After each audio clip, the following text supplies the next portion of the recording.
Welcome to this session on storytelling in an era of disruption.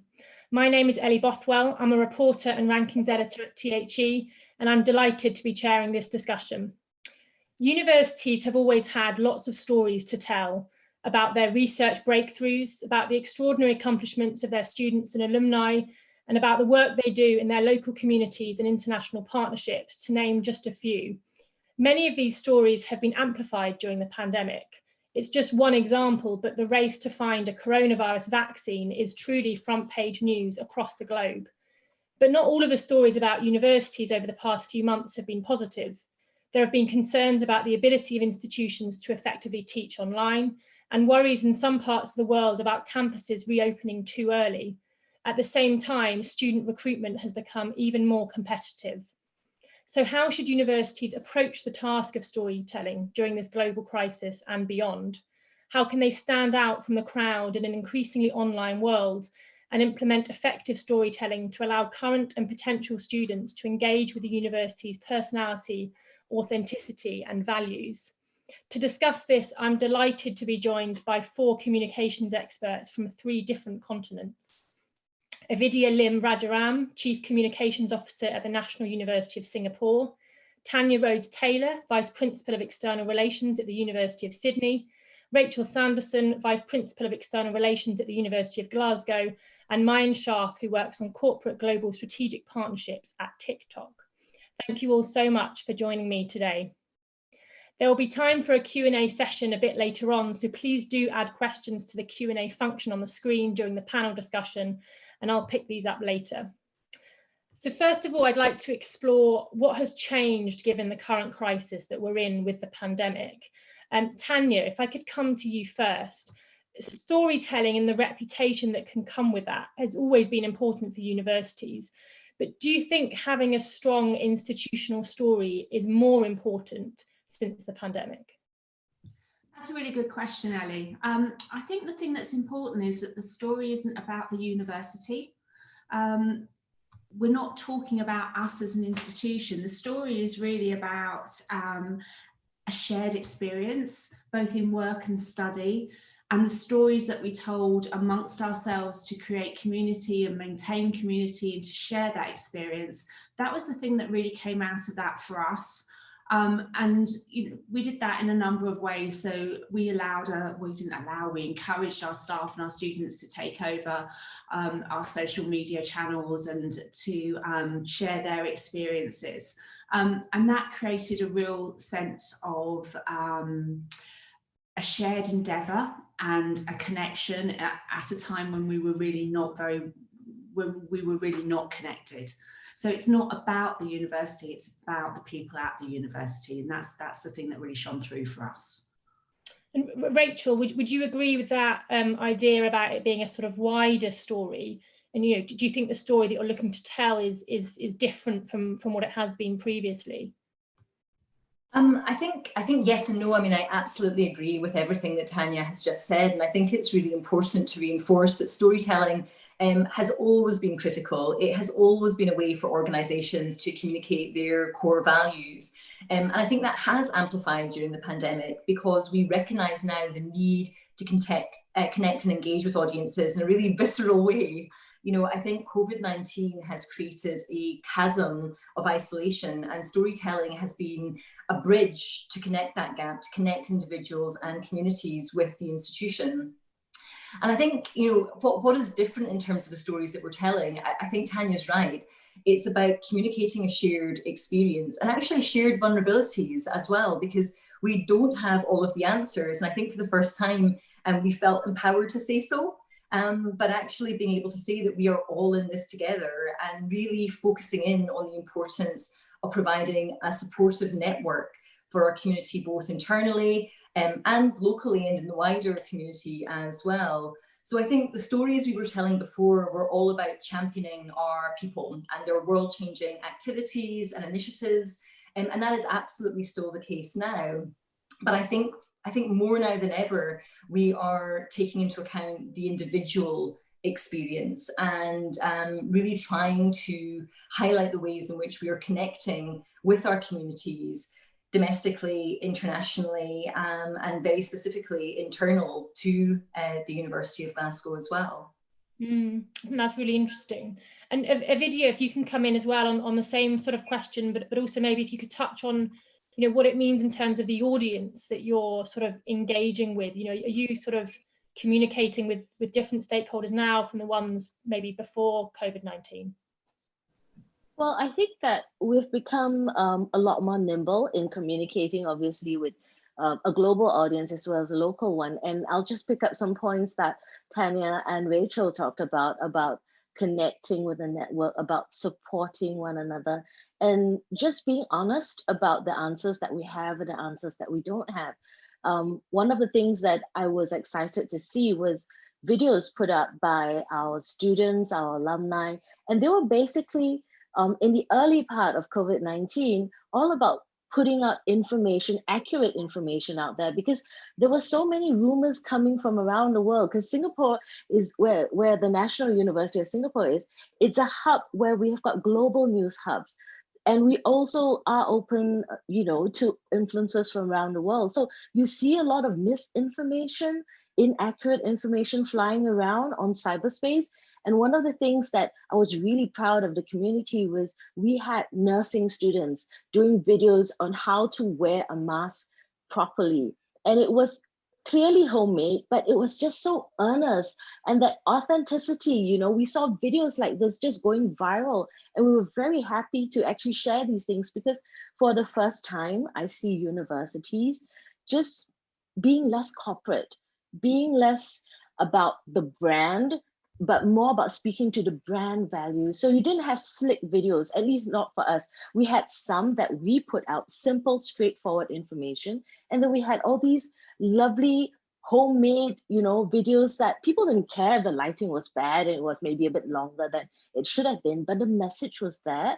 And I think that was really important. And it spoke to not just audiences in Asia, right? You know, we had people from around the world just loving the fact that, you know, a nursing student did this great video and it just went viral. So I think it's what we saw was just a ground up swell of people just trying to help one another. I think that spirit was so evident, not just in Asia, but around the world. And I think that universities had a role in that. And I think that was a wonderful thing to see. And we're going to, I'd like us to discuss a bit more about some of those, that student content and some of the sort of digital forms that the university communities have been using since March. But Mayan, if I can come to you, we've heard the sort of university perspective, but what is your impression of how higher education institutions have adapted to the pandemic, particularly in terms of sort of their engagement with students? If you're able to sort of maybe assess kind of what they've been doing well and where you think the gaps are. Well, I think that, first of all, I agree with all the ladies on the call today. I think that hearing the perspective of the other side, because I see the final deliverable, is interesting. I think that seeing informative videos during the pandemic was something that was definitely trending globally, not only in Asia, not only in Singapore. Whether it's organizations or universities that are coming together, but it was all about, and still is, because we're still in the pandemic, all about community and bringing the community together and helping each other during this time. So what we see with universities and higher education institutions is really how we have TikTok ambassadors in some of these universities, and how these ambassadors work together with the universities in order to, you know, uplift the spirit and creativity of the students in the community, or post live workouts that the students can do on their university channels, which I think is a bit of a shift from the beginning, which was more around recruitment and championing universities, and these are our professors and this is what we can offer and these are our accomplishments. But now it's more of, this is our community, this is how the students are coming together, this is how the students and faculty are coming together, as a new way to showcase and attract to the university. So definitely in terms of content, we see a little bit of shift. I would say we've had a lot of universities on the platform before, and so it's very easy to sort of see what happened a year ago or 10 months ago versus the content that is viral and being posted now. I personally find it a very, very positive shift. I think that at the end of the day, when I graduated from university, it was not a complicated landscape like today. But the one thing that went with me is the community and the friendship and the alumni. And, that was the added value of what I got from it. And so seeing that on social media, seeing that within communities on TikTok, creators that have larger following that are able to discuss their professional impact and their professional careers is something that we proactively do and engage with different students and engage with universities to engage with their students. So I've definitely seen a shift, which from where I sit is a positive shift. That's a really interesting perspective. Tanya, if I can come back to you, there's obviously been a huge shift to digital since March, obviously most obviously in the area of teaching, but how has that sort of changed the way you engage with students more broadly, beyond the learning side, and the way that you sort of tell student stories? What sort of digital tools are you using to connect with students? So we use all the social platforms. So we use, Instagram and Facebook and TikTok and WeChat and depending on where people are, we'll use different platforms. So that hasn't changed. What we have found is that and we have, as a university, we have a digital first strategy anyway in relation to our communications with students and with future students. So it was just thinking about how we would use those platforms in that way. So for example, we have a significant number of students in China that are studying at a distance. Now, unfortunately, because of the timing of the closing of the borders in Australia, so the Australian borders are still closed. They've been closed since March. You can't get in if you're not an Australian citizen, and you can't get out. So that's one of the ways that the government's contained the virus here. But the timing of the closing of the borders is a significant number of our Chinese students and Southeast Asian students were at home for the Lunar New Year. So their lives were here, and they went home to see their families for Lunar New Year and couldn't get back. So we have thousands of students that are studying offshore at the moment. And what we found is that the social media platforms have been a lifeline for them to maintain their connection with the university. So we're very blessed. Our Vice Chancellor speaks fluent Mandarin.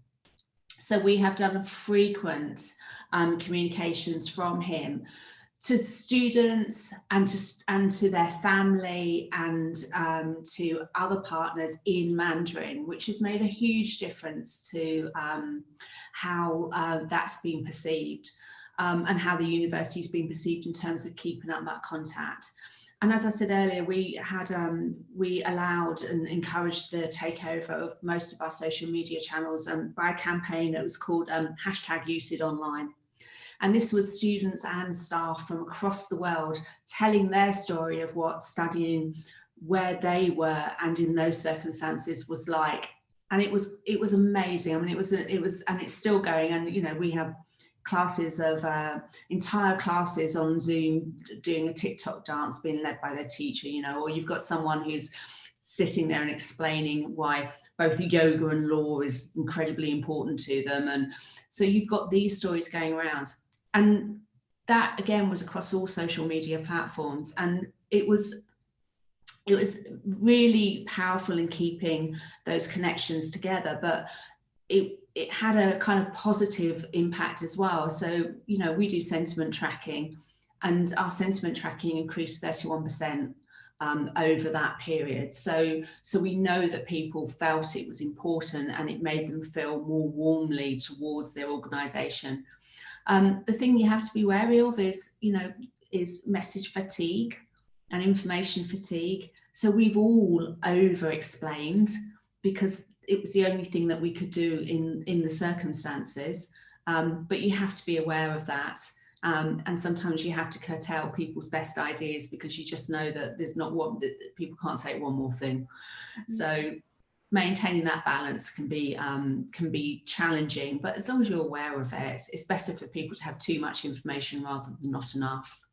That's a really interesting last point, and the idea of sort of students becoming much more active in telling stories is really interesting. Rachel, you spoke earlier about community. I mean, do you feel that the sort of tools that you're using have changed over the last few months? So I think much like Tanya, at the University of Glasgow, we have always taken a digital first approach to engagement with our communities as well. But I think that has intensified over the course of the kind of last 7 months or so. I think some of what we are doing much more of now is using peer-to-peer engagement as a really fantastic way of being able to provide support. And I think that's really key, because actually we've really pivoted from using our digital channels to sell to using our digital channels to support and connect and engage with our various audiences. So at Glasgow, we use the Unibuddy platform, actually. So we have digital student ambassadors who are fabulous, and they are connecting in with students. You know, students are writing, prospective students, I should say, are writing in kind of questions, obviously have lots of concerns about the student experience. You know, what does life look like here in Glasgow in the UK right now?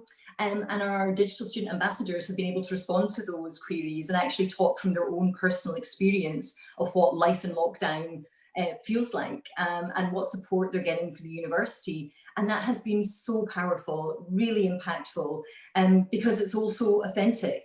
And we're not moderating any of that discussion. We're saying, ask questions, give honest answers, and honesty and transparency are so, so important at this time.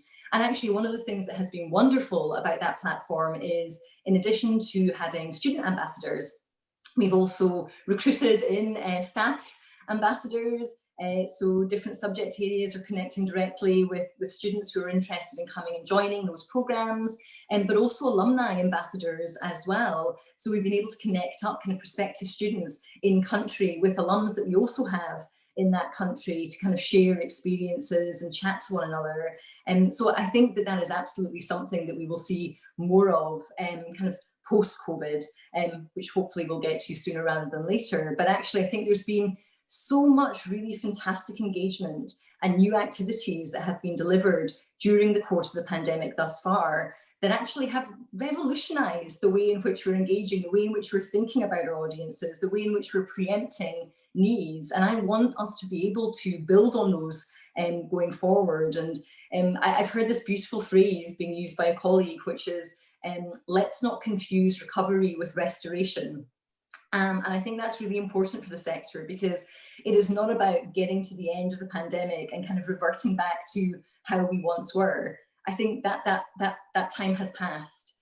And actually, the pandemic in many ways has provided a real burning platform for the sector. It has given us the opportunity to innovate. It has given us the opportunity to engage with stakeholders in new and innovative ways. And I really want to ensure that we're maintaining and building on that going forward. And there's lots of other examples I can give about Facebook Live events that we've been doing. Our Vice-Chancellor has actually been doing a weekly video update to our staff and student community. And like Tanya said, this is not just about reach, which has been incredible, but also about the level of engagement and positive sentiment to the work that we've been doing at Glasgow as well, which has also been really, really fantastic to see, in fact. So although the pandemic has been awful for all of us, actually I think for marketing and communication professionals, it's given us the opportunity to take more risks. It's given us the opportunity to think differently about the ways in which we engage. And I think actually they have been more successful than what we have been doing previously, which is really exciting, in fact. And I think it's important to kind of think about those kind of the long-term positive impact that this can have. Obviously, it's an awful time, as you mentioned, but actually some of the changes that are being made in institutions are not just for this current period. They're something that is going to improve the higher education experience far beyond the pandemic.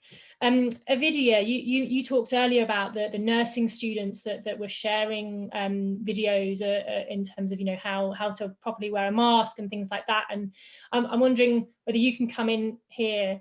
Do you feel like there's been a sort of shift from a kind of largely university comms-led approach to storytelling towards a kind of using students as ambassadors? during this crisis? Yeah, I don't think we're going to ever go back to where we used to be, and I think that's fantastic. I would say that it's not just students who are actually telling stories. We have staff who have come out to organize things. So, one of the things that we find is that there's a lot of information out there, and one of the things we always think about it is that too much? Are we pushing out too much? And by having a diversity of voices, a diversity of stories, I think it helps to address that thing where you're just always hearing the university's voice. What you're hearing now is the community voice, and that really does make a difference, because when we talk about university community, we're talking about a wide range of people with a wide range of interests. So apart from the nursing student and many other students that came out with, sharing stories about different kinds of hacks and stuff like that, what we found really interesting was we had professors who came up with an idea of working with students, something just for the internal community that we never put online, but it was social in a way, right? Because we shared videos and it was online. And they had things, we had sessions like, and it was called, what's it called?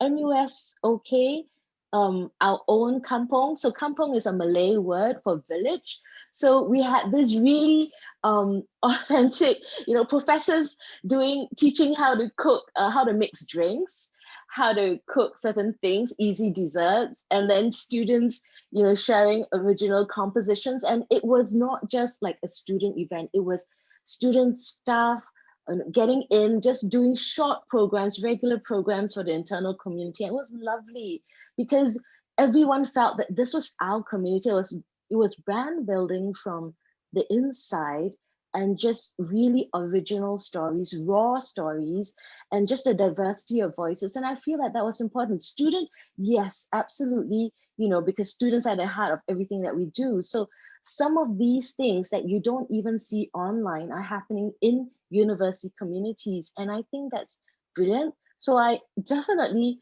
don't want to go back to where we used to be. We definitely want to move forward. But I think that it's really exciting times that we live in. So, whether it's staff or students telling these stories, I think it's amazing, because when prospective students see professors, right, professors who may be Nobel laureates doing fun stuff, sharing painting tips and stuff like that, it just humanizes our faculty. And whether it's within the intranet community or outside on the internet community, on social media, I think it does build that sense of belonging, and everyone is just better for it. And just as a follow-up to that, is it those staff and students sort of coming up with their own ideas and really leading on this, or how much of it is sort of does it come from the community, and how much does it come sort of from you trying to kind of eke out these stories? Oh no, a lot of it. So we found ourselves in an editorial role, as in curating experiences, because there's just so much out there, right? So a little curated experience, at least on social media, was what we tried to do. But a lot of it, the ideas, the NUS OK, or own kampong that we call it, that was completely ground up. So we had, a neurologist who is a chef and a musician coming up with, hey, we're going to do this. And he started talking with a student, and they got together and they just put this program together. And every week we just saw, different sides of these academics, right? Law professors, talking about drama, acting in a play. And, he had students sharing tips on hacks about, living when you're living within a lockdown and you're in your room, what do you do? So it was really nice. I would say that more than half, maybe 80% of it was ground up. It was just little groups, communities coming together, supporting one another. And it was amazing to see. Really interesting. Mayan, obviously TikTok is all about sort of short form videos. Are there any sort of guiding principles you think that universities and their communities should sort of focus on when using those sorts of platforms, or is it kind of limitless, the opportunities? Are there sort of ways that you would recommend using that as a tool? Well, I think the unique part about TikTok, or one of the unique parts about TikTok, is that we recommend content based on your consumption and based on your interest.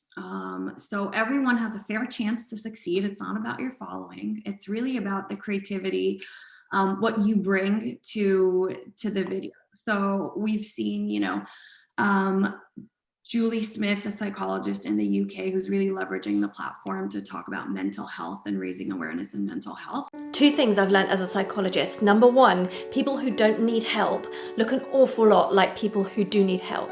And number two, human connection is the most powerful tool that we have in the fight against mental health problems. So tag a friend and check in on them. Her followers on TikTok, or the users that are consuming her videos, are, you know, Gen Z, millennials, as well as my parents, because it's a very important cause. And her content is also changed with the pandemic.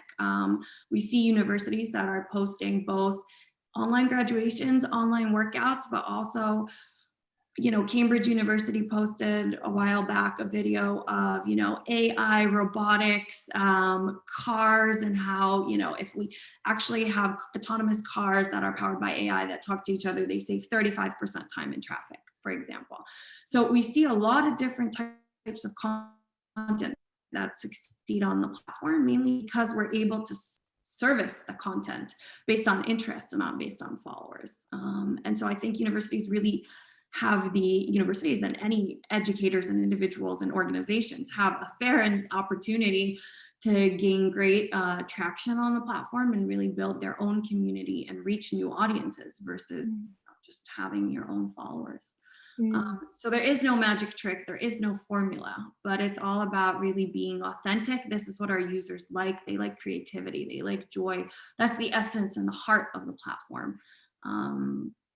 And again, we saw and we still see educational information type of videos, whether it's World Health Organization posting videos on how to wash your hands properly or how to put a mask properly, to making sure that the users actually get accurate information. Again, the range of verticals and diversity that we have on the platform is endless. So there isn't really a secret sauce. And given the sort of breadth of geography that we have on this panel, I thought it would be interesting to sort of explore how your location might be influencing your approach to storytelling, and not just the location, but sort of the way in which the country or city you're in has sort of handled the pandemic. Ovidio, if I can come back to you first, there is a sense, certainly from the UK perspective, that Singapore has handled the pandemic relatively well, particularly early on. And at the same time, you know, NUS is a sort of flagship university in a quite a small university system. Do you think those two factors make the job of storytelling easier? Do you think you have sort of less firefighting to do in a way than maybe other institutions around the globe? What's your sort of perspective on that? Well, in terms of handling of the COVID-19, I think the government has done a fantastic job. I will say that they have not hesitated in reaching out to universities in Singapore for the expertise that we do. I guess it helps that it is a fairly small university system and everyone knows where the resources and experts in various areas are. So NUS has been working hand in hand with the government. Many of our experts are actually involved in advising the government on responding to COVID-19. Some of our colleagues are also advising the World Health Organization on the global approach to pandemic. And I think being so close, the accessibility to the national approach and the international approach has actually enabled us at NUS to many times be ahead of, I would say, some of the institutions on what they're doing, because not all the universities have all the experts in the various areas. So what was happening for NUS was that while our colleagues were advising the international and national organizations, internally we had direct access to a lot of the leading research that was going on because of the level of involvement they were in. So I would say that we've been fairly organized, and that's allowed us to be very clear about the approaches the university was doing and taking in Singapore. And it also allowed us to communicate very clearly to our partners around the world what was happening in Singapore, so that there was assurance. And in areas where we were not sure, just like everyone else around the world, I think we were clear about that as well.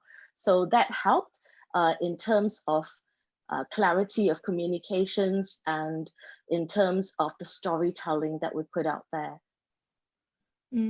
And Rachel, in terms of sort of Glasgow's work, I mean, do you think the way you've sort of approached this, maybe from a comms perspective, is being influenced by the sort of way the city and the country has been dealing with the pandemic?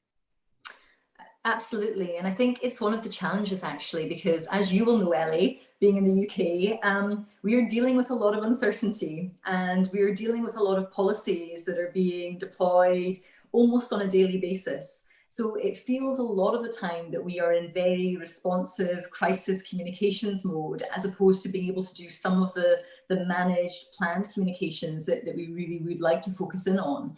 And we also have the double whammy in Glasgow of also having to look to the UK government to find out what's happening there, but then because we are part of a devolved administration, actually having to engage really closely with the Scottish government to understand what their priorities are and what their take will be, because we have taken kind of very different steps in Scotland at times, and that's actually also really confusing to the audiences that we're trying to communicate with, and particularly prospective students and their influencers, where we are trying to ensure that they understand the kind of the UK picture, but also the national picture in Scotland as well. So we've had to be really mindful about that at all times. But one of the things that I do think has been hugely beneficial, and I would love to see more of going forward, is the fact that I think we have taken a sector-wide collaborative approach to macro level storytelling.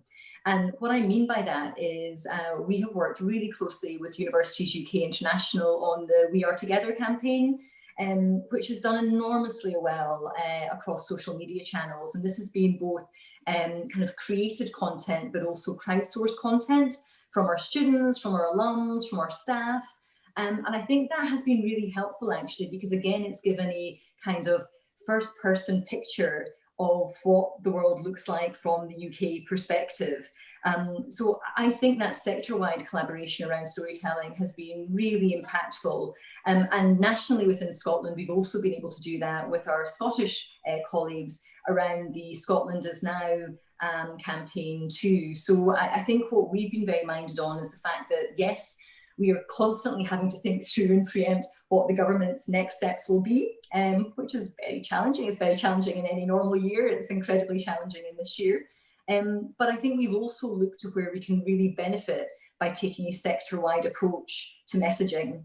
And I think actually that has worked really fantastically well. It's given us great reach, great engagement, and it's something that I think we're going to have to do much more of going forward. And Tanya, what's your sort of perspective from Sydney? I mean, you mentioned earlier about the sort of huge number of Chinese students that had gone home for New Year and then weren't able to be in Australia. And obviously in some ways, Australia kind of was hit with, or Australian universities were sort of hit with the impact of the pandemic sort of earlier than you know, Europe.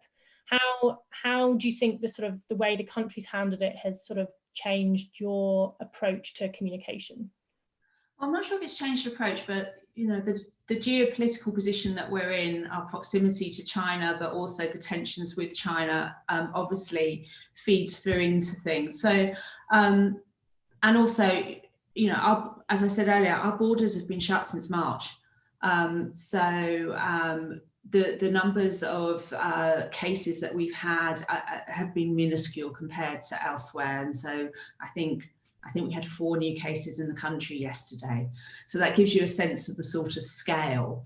But there are things that we had to address. So in the early days of the pandemic, there were fears of rising racism in Australia, especially against people from China.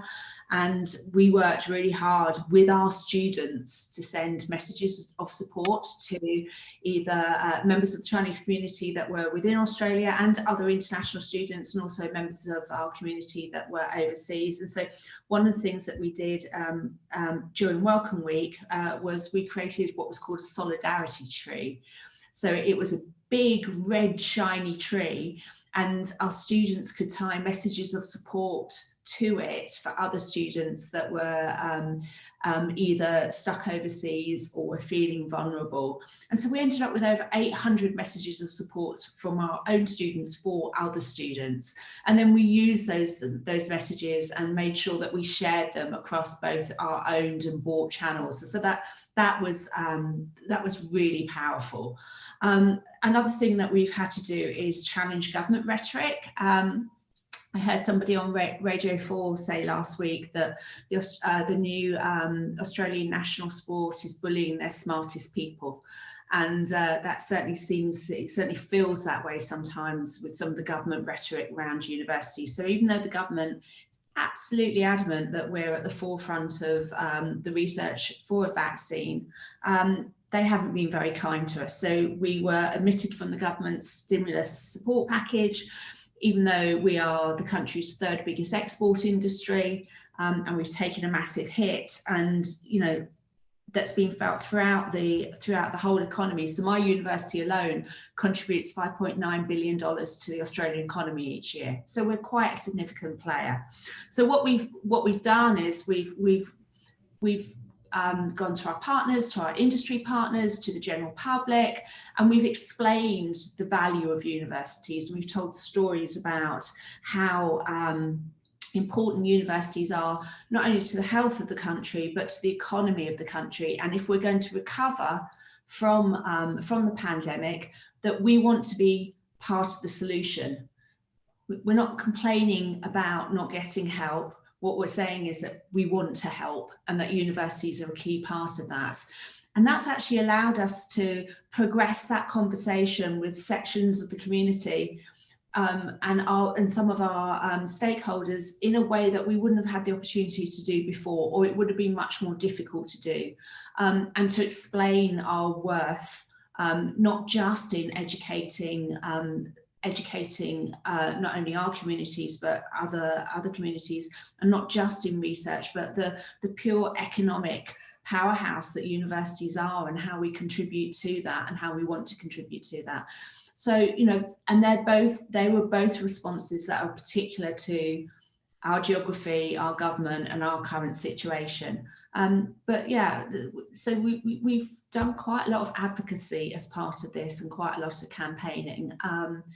And we're really pleased with the response and the way that that people have engaged with us in that context. I think that's all really interesting. We've just got a couple more minutes left, I'm afraid, of this sort of debate part of the discussion. But Mayan, if I can come back to you, and this is a bit less related to the pandemic response itself, but I wondered whether you see geographical differences in the usage of TikTok and more broadly sort of digital tools, just either sort of pre-COVID or during the crisis, whether are sort of institutions and individuals in different countries sort of roughly using it in the same way, or do you see sort of geographical trends?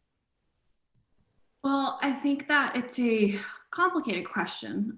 TikTok is available in 120 countries, and so trying to maneuver cultural differences and barriers in language and religion. Obviously, content in different countries looks a bit different. I would say content in Asia, and this is again generalizing, which is not what I'm hoping to do. However, content in Asia looks a little bit different than content in the US, for example, and content in Europe looks a little bit different than content in the US as well.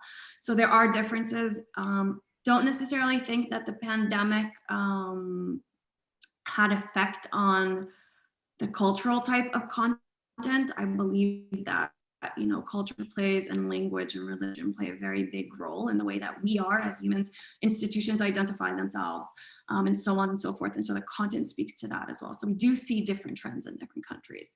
I can say that Southeast Asia, we see a lot of entertainment, we see a lot of cuteness, we see more dance, we see more singing.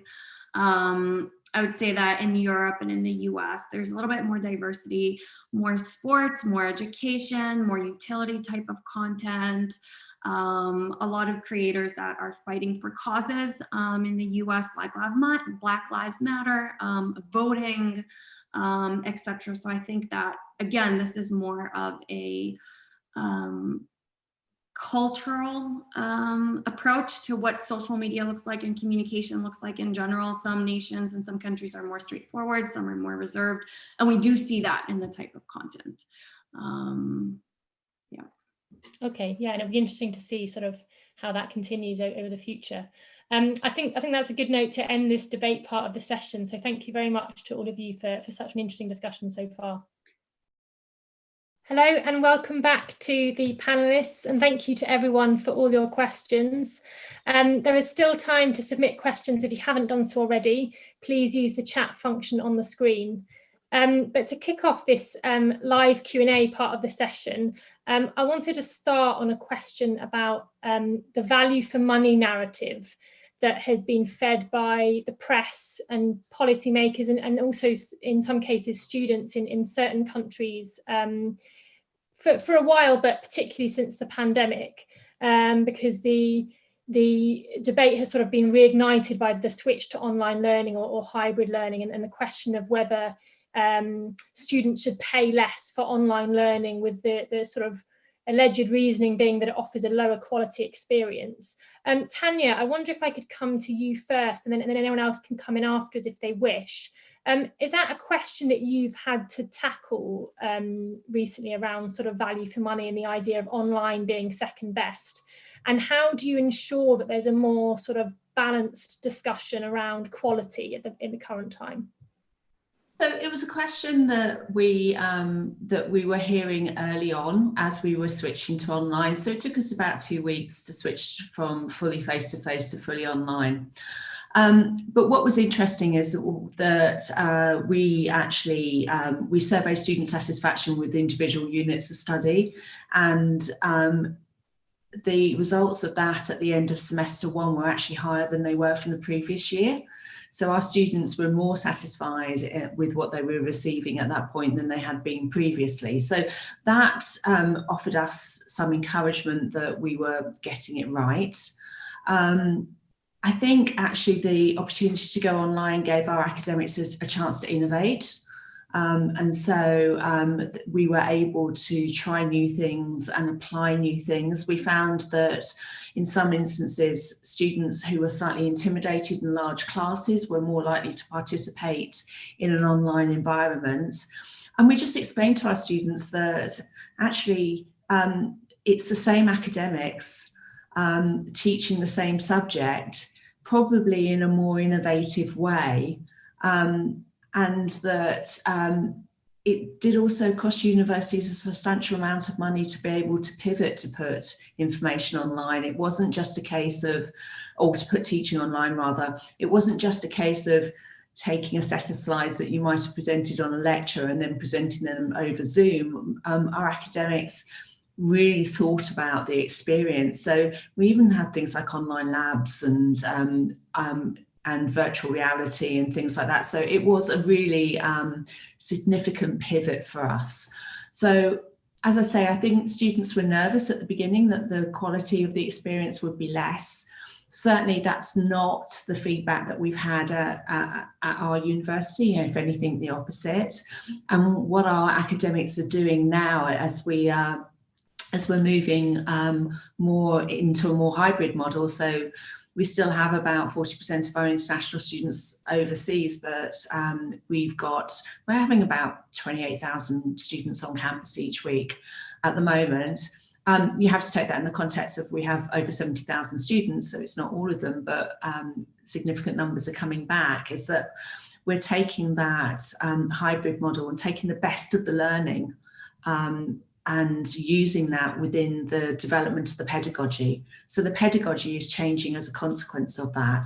And the feedback that we're getting is it's changing for the better. I think it's a really interesting point that you raise about the investment that goes into online learning, because I think there's often an assumption that online learning is just clearly cheaper and therefore students should be paying less. Well, obviously, clearly that's not necessarily the case, especially when it's been such a rapid sort of turnaround in the amount of work that sort of all staff really at the institutions have been putting in over the summer and, well, yeah, over the year really, to get it all happening. So yeah, I think that's a really important point. Another question is about sort of storytelling in a crowded digital space and how you sort of get the message across to students. And clearly when you don't have necessarily a physical space to communicate, there can then be a sort of flood of information in the sort of digital world that can be sort of overwhelming to students. I think it's something we touched on briefly during the discussion, but could maybe do a bit more exploration. Rachel, maybe I could come to you on that. How do you sort of tackle that issue on sort of getting the message across to students and also kind of not overwhelming them when everything's digital at the moment? Yeah, I mean, I think it's a really important question. And actually, I'd probably start by saying that a story doesn't exist unless it has an audience. And I think we have to think not about storytelling as pure broadcast, but actually as around a conversation. It's about engagement with our audiences. And to do that well, to do that really successfully, actually, we really need to understand what the audience wants, what information that group is seeking. And so actually a big part of this for me is around active listening. And I think at the University of Glasgow, that's something that we've done really well during the course of the pandemic. We've gone out to our student audiences, we've checked in with them, we've asked them questions about the information that they are looking for, what they're confused about, what they're concerned about. And actually we've really tailored our content to fit those needs. And then we've ensured that we're using the appropriate channels at the right time.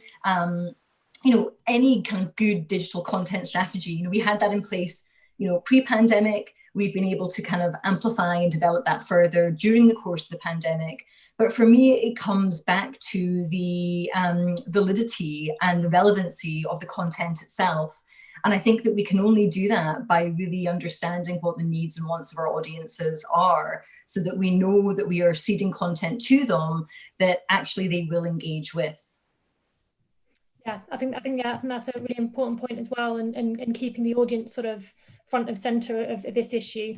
There's a question here actually from Anton Muscatelli, Vice Chancellor of the University of Glasgow, but I won't put it to you, Rachel. Maybe a video, you can answer this one. The question is, inevitably in a crisis, there are many competing demands on scarce communications and especially digital communications resources in universities. How do you ensure strategic oversight, or have you tended to favour a more distributed model where individual units or departments can meet their own requirements and express their creativity? So it's quite a meaty question, as you'd expect. Avidia, what are your thoughts on that, on the sort of potentially scarce sort of resources and how you ensure strategic oversight? Thanks for the question, and thank you, Anton, for that very difficult question at dinner time here in Singapore. I think that during a crisis, first and foremost, in terms of communications, our priority was to make sure that information going out was accurate. So in terms of the central team, the team under me at NUS, we made sure that we dealt with the safety and health issues first. And obviously, because it's an ongoing 24-hour channel, we made sure that we also brought in stories that related to the various audiences. And we also shared authentic stories by members of the community. I think I talked a bit earlier about, nursing students sharing some stuff. But in terms of how the entire ecosystem in NUS, and we are about 17 faculties and schools, and I think about 30 over research institutes at the university level, another 100 over at the faculty level. So what we do is we do talk about it. We have a chat group where we communicate, we share stories. And basically what happened was that our colleagues were amplifying some of the stories. So things that worked for us were stories that we shared on the main channel, and we also adapted to share different platforms. So on LinkedIn, we said different things. On Twitter, it was something else, on Facebook, something else. And basically what the different faculties did was to amplify different aspects of it for their audiences. So I think that it was a distributed model. It worked well for us because at NUS, we are a fairly large university. We've got 3 campuses. So to have a central top-down approach never ever works for us. We believe in working together as a community. So you'll find that when you go out there, you've got support from various colleagues, various parts of the campus, even our officers around the world were sharing stories. And we made sure that everyone, when they shared the story, it had to be tailored and relevant to the audience. So that's basically how we worked. Thank you, that's really helpful. Tanya, maybe if you could come in on that same question about sort of whether, to what extent there's been sort of strategic oversight and to what extent you've allowed departments to sort of meet their own requirements. Yeah, it's a really good question. So there has been strategic oversight, and so we've made sure that, for example, most of the social media channels at the university are managed by the central team, and that certainly you can't send emails, etc., to all students without that going through the central communications team. And that kind of central function has overseen the kind of strategic and I would say the kind of, at the beginning of the crisis, the kind of more urgent communications. We've worked really closely with the faculties and schools, though, to understand what communications they are sending out. So, for example, it's absolutely right and proper that if it's communications about your course or what you're studying and things, that comes from your tutors, that shouldn't be managed centrally. But as we discussed earlier, in terms of trying to build that sense of community and that storytelling, we've made sure that both students and staff have access to the central channels so that they're able to participate and tell that story. So it is quite centralised at Sydney, but we do recognise that colleagues also have their own communication channels. We're pretty good at making sure that those are aligned and that our messages are aligned and aren't competing. So, for example, we have a schedule of all communications that are going out, and that's pitched against deadlines and things so that we know that we're not overlapping with each other and we're not competing with each other. And that also allows us to collectively prioritise when we're speaking to both staff and students, and about what, so that to try and manage that kind of level of overload. So it's about coordination, but it's also about having a clear sense of prioritisation. So, for example, we've had colleagues who've wanted to do lots of things, and we've had to kind of talk to them and say, okay, well, let's think about how this fits in with the broader strategy and what it is that you're trying to achieve, because sometimes just producing multiple videos is not going to provide the reassurance or the engagement that you're seeking. So let's have a conversation about how we might do that. Thank you. We've just got a couple more minutes left, and I'd like to turn to you, Mayan. And it kind of actually follows on to that last point that Tanya was making, that there's a question here about whether informal methods of communication are now sort of more powerful for universities than some of the kind of corporate and official communications, and whether that's a trend that might continue after COVID. And obviously, I guess your platform could be considered a kind of more informal way of communicating. So it'd be interesting to hear your thoughts on that. Well, I think that maybe perhaps different from a communication schedule, as Tanya mentioned, out of universities. I think that at TikTok, universities use the community component, and therefore the unofficial messaging is more around community and what the students are doing together, and the faculty and the students, or just the faculty on their own. And I think it's just sends out a different message of less informative perhaps at times, less we're going back to school tomorrow, but rather look what we're doing in our spare time, or look what we're doing, you know, on campus but not in class type of content. I think there is a lot of powerful messaging that comes on TikTok that perhaps is a little bit more informative.